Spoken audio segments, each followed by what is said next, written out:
Hello everyone, my name is Geeta. तो आप में से बहुत सारे लोग मुझे पहले से जानते होंगे मेरे दूसरे चैनल के थ्रू। तो उसमें मैंने आपको बताया था कि मैं आपको टेट और टीजीटी कमीशन की प्रिपरेशन कराने वाली हूँ। तो उस चैनल पे मैंने अपनी क्वालिफिकेशन भी बता दी थी। पर इस चैनल पे अगर मेरे साथ कोई न्यू व्यूअर जुड़ रहे हैं तो उनको मैं अपनी क्वालिफिकेशन पहले शेयर कर देती हूँ। तो मैं बीएससी नॉन मेडिकल से ग्रेजुएट हूँ। उसके बाद मैंने बीएड की है 2 साल की, और उसके बाद मैंने एमएससी की है मैथमेटिक्स में। और इसके साथ मैंने टेट मल्टीपल टाइम्स क्वालिफाई किया है। फर्स्ट टाइम भी क्लियर किया था मैंने टेट, और टीजीटी कमीशन मैंने क्लियर किया है, और सीटेट भी मैंने फर्स्ट टाइम क्लियर किया है। तो ये थी मेरी कुछ क्वालिफिकेशंस। सो होप कि आप सब अब कनेक्ट हो गए होंगे मुझसे।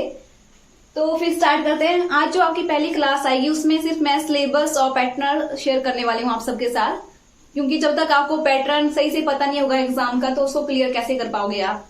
तो सबसे पहले मैं आपको शेयर करने वाली हूँ आज पैटर्न। तो सबसे पहले हम बात करेंगे, मैं पूरा बेसिक से चल रही हूँ। वैसे आप सबको ये सारी चीजें पहले से पता होगी जो तैयारी कर रहा है या जो बीएड करने वाला है, टीचर बनने वाला है। पर बहुत सारे बच्चे जिनको शुरुआत में, जिन्होंने अभी +2 की है, अभी वो ग्रेजुएशन में है, वो सोच रहे हैं कि उन्होंने टीचर बनने का उनका सपना है, तो किस तरह से टीचर बनेंगे तो मैं पूरा यहाँ पे शेयर करने वाली हूँ। तो यहाँ पे मैंने लिखा है कि how to become a teacher, किस तरह से आप टीचर बन सकते हैं, आपको क्वालिफिकेशन क्या चाहिए टीचर बनने के लिए। तो टीचर भी अलग अलग स्टैंडर्ड पे होता है। जैसे 5th के लिए आपको जेवीटी करनी पड़ती है। अगर आपको 6th to 10th स्टैंडर्ड के लिए टीचर बनना है तो आपको क्या करना पड़ेगा। सबसे पहले हिमाचल में अगर आपको टीचर बनना है तो आपको क्या क्या करना पड़ेगा। तो सबसे पहले आपको बीएड करनी पड़ेगी 2 साल की।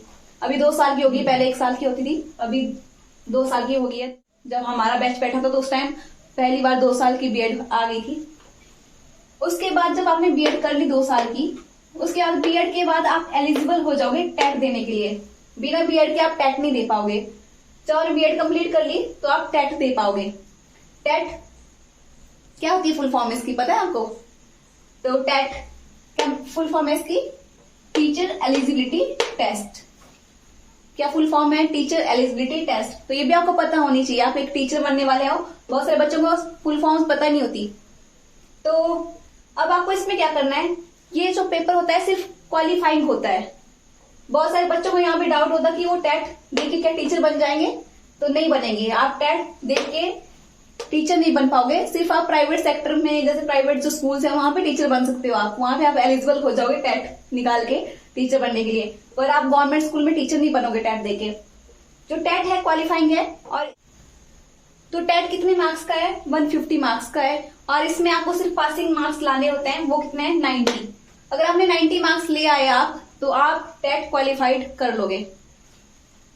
और ये पहले 7 इयर्स के लिए वैलिड होता था, पर उसके बाद अभी जो है ये पूरी लाइफ टाइम वैलिड है। अभी इसका कोई लिमिट नहीं है। और जब हमने टेट क्लियर कर लिया, वैसे मैं बहुत बेसिक इन्फॉर्मेशन शेयर कर रही हूँ, मुझे पता है आप सबको ही पता है पहले से, पर फिर भी बहुत सारे बच्चों को डाउट होता है तो उनका क्लियर हो जाएगा, क्योंकि हम पूरा बेसिक से चलेंगे, पूरा का पूरा जानेंगे, हर चीज जानेंगे। और इसके बाद जब आपने टेट क्लियर कर लिया तो आप एलिजिबल हो जाओगे नेक्स्ट जो मेन टेस्ट है टीचर बनने के लिए। आपका जो सबसे मेन टेस्ट है वो क्या है, टीजीटी कमीशन। तो अब टीजीटी कमीशन, टीजीटी की फुल फॉर्म क्या है पता है आपको। अगर आप टीचर बनने वाले हो, टीजीटी कमीशन की फुल फॉर्म तो पता होनी चाहिए ना। तो क्या फुल फॉर्म होती है इसकी, trained graduate teacher, TGT trained graduate teacher. तो ये टीजीटी कमीशन आपको देना पड़ता है। कब आप क्वालिफाई होगे टीजीटी कमीशन देने के लिए, जब आपका टेट क्लियर हो जाएगा। अगर आपने टेट ही नहीं करा तो आप सीधे यहाँ पे नहीं बैठ सकते, यहाँ से जंप नहीं कर सकते। यहाँ पे आपको इसी थ्रू आना पड़ेगा, ऐसे रोड में। पहले आपको बीएड, फिर टेट, फिर आप टीजीटी कमीशन दे पाओगे। यहाँ से आप टीचर नहीं लगोगे, यहाँ पे आप प्राइवेट स्कूल्स में ज्वाइन कर सकते हो। ये प्राइवेट स्कूल्स में भी टेट जो है अनिवार्य है। आपको टेट अगर क्वालिफाई होगा आपका, तभी आप प्राइवेट स्कूल में भी अप्लाई कर सकते हो। तो अब हम कहाँ पे आ गए, टीजीटी कमीशन के ऊपर। तो टीजीटी कमीशन, इसका जो मैं आपको पैटर्न बता दूं, जो प्रीवियस पैटर्न था, पहले जो पैटर्न था इसका पुराना पैटर्न अब चेंज हो गया। वैसे पहले डॉक्यूमेंटेशन होती थी, अभी डॉक्यूमेंटेशन जो है खत्म कर दी है। तो पहले जो 170 क्वेश्चंस आते थे, सपोज करो ये पेपर है आपका, तो इस पेपर में कितने क्वेश्चंस आएंगे, 170 क्वेश्चंस आएंगे। और हर क्वेश्चन जो है आधे मार्क्स का होगा, हाफ मार्क्स का होगा। तो आप अगर आप 170 को हाफ से डिवाइड कर दो तो कितना आ गया, 85। इसका मतलब जो आपका पेपर होगा वो 85 मार्क्स का होगा। पेपर कितने का होगा? 85 मार्क्स का। अब इन 85 मार्क्स में अगर आपने पहले पैटर्न के हिसाब से चले, अगर आपने 85 मार्क्स में आपने कितने स्कोर, लगभग अगर आपने सेफ स्कोर रखना होता था तो आप अगर 50 प्लस कर लेते थे, 85 में से अगर आपके 50 प्लस आते थे तो आपका डॉक्यूमेंटेशन में नंबर तो पड़ जाता था, पर आपका जो फाइनल मेरिट में डाउटेड रहता था कि क्लियर हो जाए कि नहीं हो जाए, क्योंकि कई बच्चों के डॉक्यूमेंटेशन में बहुत कम मार्क्स लगते हैं और मेरे साथ भी वही हुआ था कि मेरे डॉक्यूमेंटेशन में बहुत कम मार्क्स लगे थे और फाइनल मेरिट में मेरा सिलेक्शन नहीं हुआ। तो जो ओवरऑल जो मेरिट बनती है आपकी, वो बनती है आपकी ये वाले मार्क्स और डॉक्यूमेंटेशन से। 85 तो हो गया आपके पेपर के मार्क्स और 15 मार्क्स की आपको डॉक्यूमेंटेशन से लगते थे, तो टोटल कितना हो गया आपका? 100 मार्क्स का पेपर हो गया टोटल। ये मैं पुराना पैटर्न समझा रही हूँ, क्योंकि जब तक आप पुराने पैटर्न को नहीं समझोगे तो नए को भी नहीं जान पाओगे।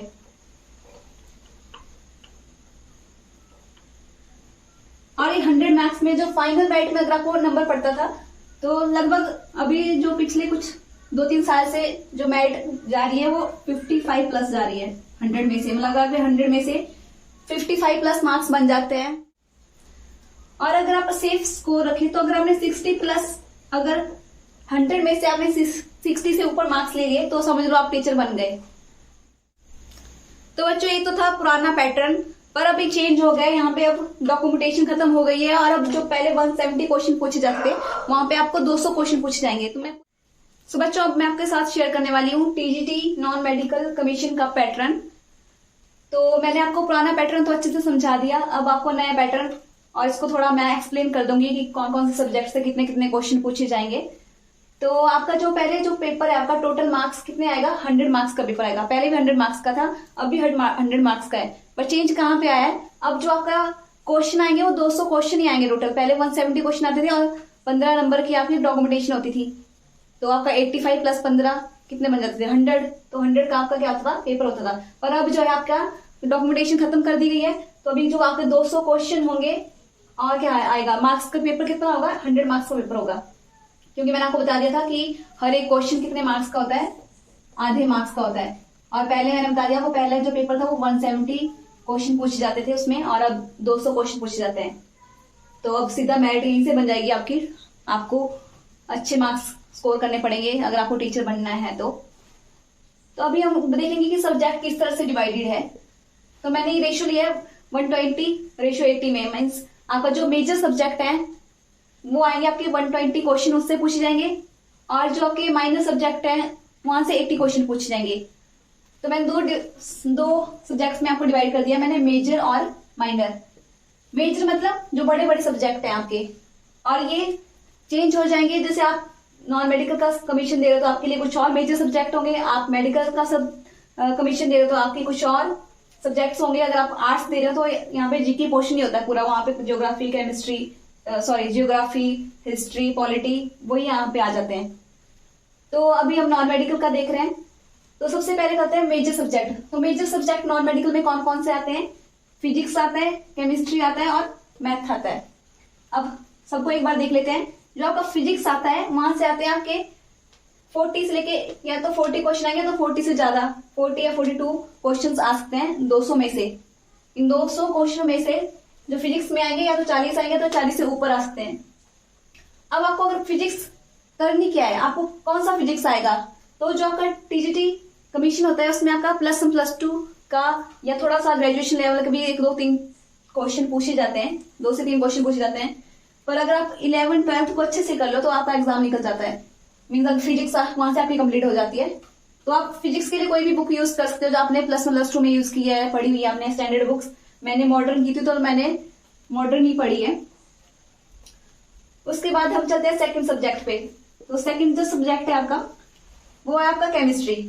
तो केमिस्ट्री से भी सेम आपके या तो 40 क्वेश्चन आएंगे या तो 40 से थोड़े से ऊपर, और ये थोड़े ओवरलैप हो जाते हैं। कई बार केमिस्ट्री में कम क्वेश्चन पूछ लिए जाते हैं, कई बार फिजिक्स में ज्यादा पूछ लिए जाएंगे, या कई बार मैथ में ज्यादा पूछ लिए जाते हैं।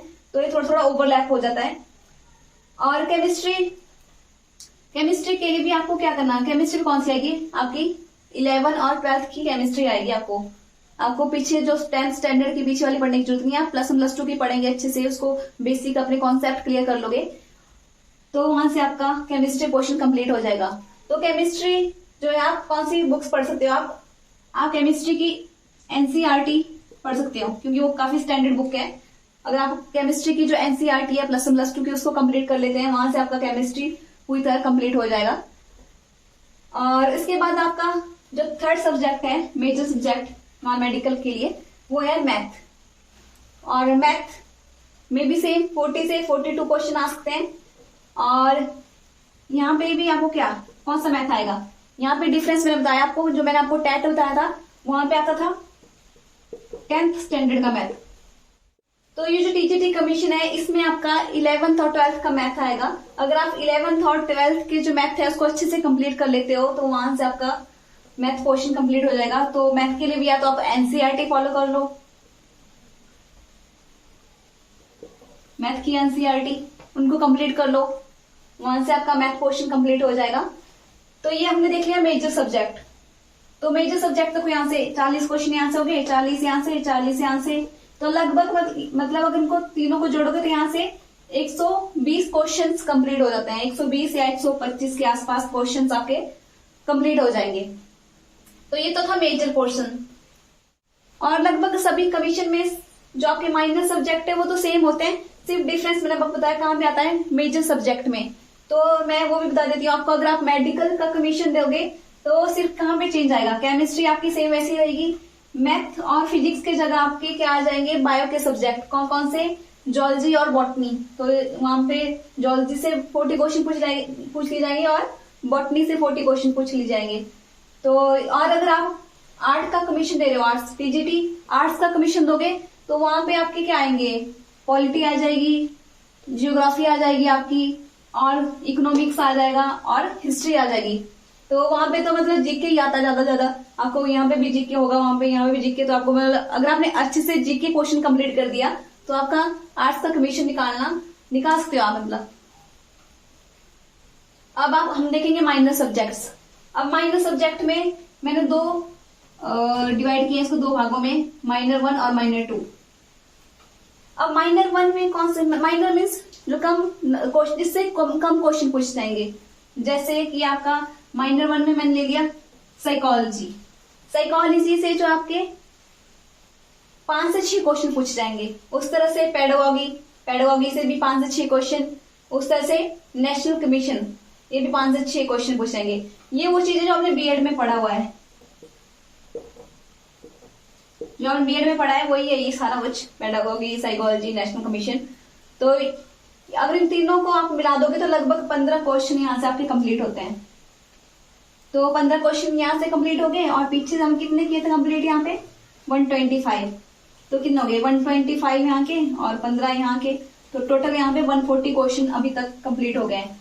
पर अभी कितने हमें 200 क्वेश्चन है पूरे, तो 140 यहाँ पे कंप्लीट हो गए, तो मतलब 60 क्वेश्चन आपके अभी रह गए हैं। तो 60 क्वेश्चन आपके क्या आएंगे, माइनर 2 वाले सब्जेक्ट आएंगे।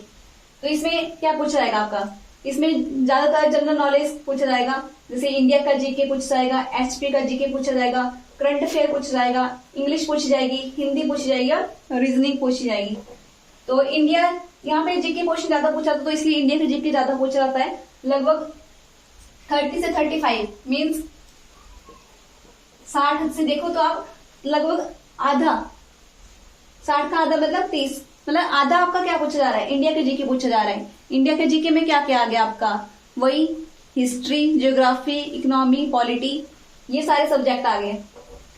और उसके बाद आपका आता है एचपीजीके। एचपीजीके से 10 से 12 क्वेश्चन या 10 से 15 क्वेश्चन, और आजकल जो है एचपीजीके से काफी ज्यादा क्वेश्चन पूछने लग गए हैं, मीन्स आधा क्वेश्चन कर दिया अभी। तो इस बार पता नहीं किस तरह से पूछा जाएगा, पर अब एचपीजीके जो है काफी ज्यादा पूछा जा रहा है सभी एग्जाम्स में। नेक्स्ट है आपका करंट अफेयर। करंट अफेयर से ज्यादा क्वेश्चन नहीं आते हैं, 5 से 6 क्वेश्चन आएंगे। तो लगभग अगर आप लास्ट जैसे आपका एग्जाम दिसंबर में होगा तो आप पिछले 5-6 महीनों का जो करंट अफेयर अच्छे से कंप्लीट कर लो, तो वहां से आपके वो क्वेश्चंस कंप्लीट हो जाते हैं। इसके बाद आपका इंग्लिश, हाँ जी इंग्लिश भी आता है आपका टीजीटी कमीशन में। तो इंग्लिश से लगभग 4 क्वेश्चंस आते हैं, 4 या 5, कई बार 3 भी पूछे जाते हैं, तो ये डिपेंड करता है।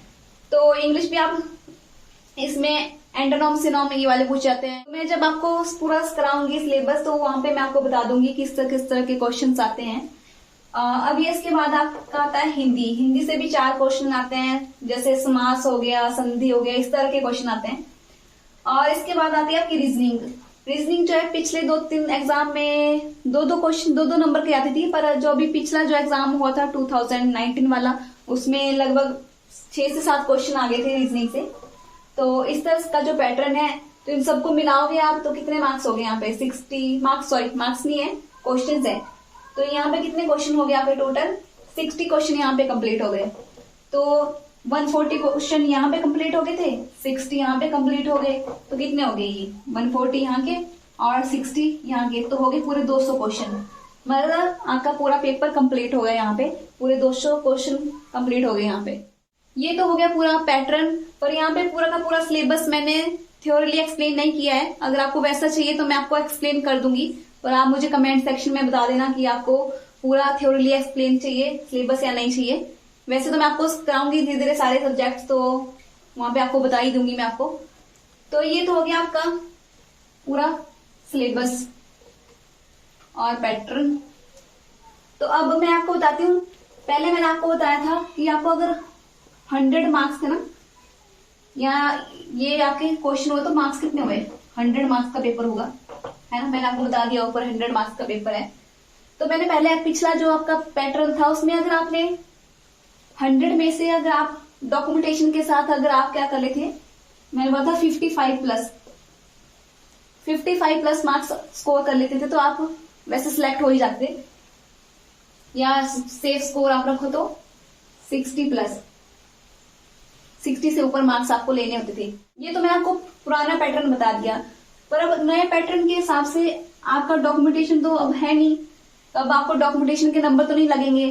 तो इसका मतलब अब आपको कहाँ पे नंबर खींचने पड़ेंगे, आपके पेपर में। पेपर में आपको 200 क्वेश्चन में से लगभग आपको कितने क्वेश्चन करने पड़ेंगे ठीक, लगभग 120 या उससे भी ज्यादा क्वेश्चन आपको ठीक करने पड़ेंगे, तभी आप सिलेक्ट हो पाओगे। तो 120 क्वेश्चन करोगे मतलब क्या बनेगा, 60 बनेगा। तो आपको 60 से तो ज्यादा ही लेने पड़ेंगे। अगर आप सेफ स्कोर समझो तो आप क्या 65 प्लस मार्क्स आपको ऑब्टेन करने पड़ेंगे 100 में से। मतलब आपको 130 के अराउंड क्वेश्चन 200 में से ठीक करने पड़ेंगे, तो आपका सिलेक्शन हो सकता है। तो मुझे लगता है कि आपको ये सब कुछ समझ आ गया होगा। वैसे मैं फर्स्ट टाइम वीडियो बना रही हूँ, तो मुझे आप बताना कि आपको ये सारा कुछ क्लियर दिख रहा है कि नहीं है, विजिबल है कि नहीं है, मुझे आप कमेंट सेक्शन पे बताना। क्योंकि मैं अभी इसी पे आपको पढ़ाने वाली हूँ, जो आपकी क्लासेस लाऊंगी नई क्लासेस, वो यहीं पे इस पे ही पढ़ाऊंगी यहाँ पे। तो आप मुझे बताना कि क्लियर दिख रहा है कि नहीं दिख रहा है। अब मैं थोड़ी सी आपको एग्जाम निकालने की टिप्स बता देती हूँ कि आपको एग्जाम कैसे निकालना है। तो आप किसी भी एग्जाम को कैसे निकाल सकते हो, आपको क्या करना है, पिछले 5 से 10 साल के जो है पुराने पेपर, जो प्रीवियस पेपर है, उनको ले आओ, उनको सॉल्व करो, उनको देखो किस तरह के क्वेश्चन पूछे जाते हैं और कौन से पोर्शन से कैसे कैसे क्वेश्चन आ रहे हैं। क्योंकि और साथ में जब आप चैप्टर कर रहे हो तो उस क्वेश्चन को देखो कि यहाँ से ऐसा क्वेश्चन आया है और कैसे कैसे क्वेश्चन यहाँ पे फ्रेम हो सकते हैं। खुद एक तरह से आप टीचर बन के सोचो कि ऐसा कौन सा क्वेश्चन यहाँ से आ सकता है, तो उस तरह से आप कर सकते हो। और कल से हम करने वाले हैं अपनी क्लासेस स्टार्ट। तो मैं आपको सबसे पहले टीजीटी कमीशन की तैयारी करा रही हूँ वैसे मैं, क्योंकि शायद टीजीटी कमीशन इस साल आ जाए। वैसे नोटिफिकेशन आई है उसकी, तो शायद हो जाए इस बार। तो इसलिए मैं सबसे पहले आपको टीजीटी कमीशन की प्रिपरेशन करा रही हूँ। क्योंकि मैंने आपको बताया था सिलेबस सारा सेम है टेट और टीजीटी का, सिर्फ मैथ में डिफरेंस है। तो मैथ में बाद में करा दूंगी आपको, बेसिक मैथ भी। तो सबसे पहले मैं आपको कराऊंगी टीजीटी के लिए मैथ, प्लस 1 प्लस 2 का मैथ मैं कवर कराऊंगी। तो कल से मैं वीडियो अपलोड कर दूंगी और इसके साथ मैं एचपीजीके भी स्टार्ट करूंगी, क्योंकि हमें एक वाला पोर्शन भी कंप्लीट करना है। तो एचपीजीके से भी काफी क्वेश्चन मीन्स 10 से 12 या मतलब 15 से 17 क्वेश्चन भी पूछ जाते हैं, डिपेंड करता है, क्योंकि कई बार बहुत ज्यादा क्वेश्चन पूछ लिए जाते हैं एचपीजीके से। तो अब इसलिए एचपीजीके भी कंप्लीट करना है हमने। तो मैं एचपीजीके और आपका मैथ इसकी वीडियोस लाऊंगी, तो आपको रेगुलर वीडियोस मिलेगी। तो बच्चों फिर मिलते हैं नेक्स्ट वीडियो में। और मोटिवेशन बनाए रखना अपना और इंजॉय करना पढ़ाई को, क्योंकि आप इंजॉय करोगे तो एग्जाम भी निकल जाएगा। तो आपको खुद इंटरेस्ट डेवलप करना पड़ेगा स्टडीज में।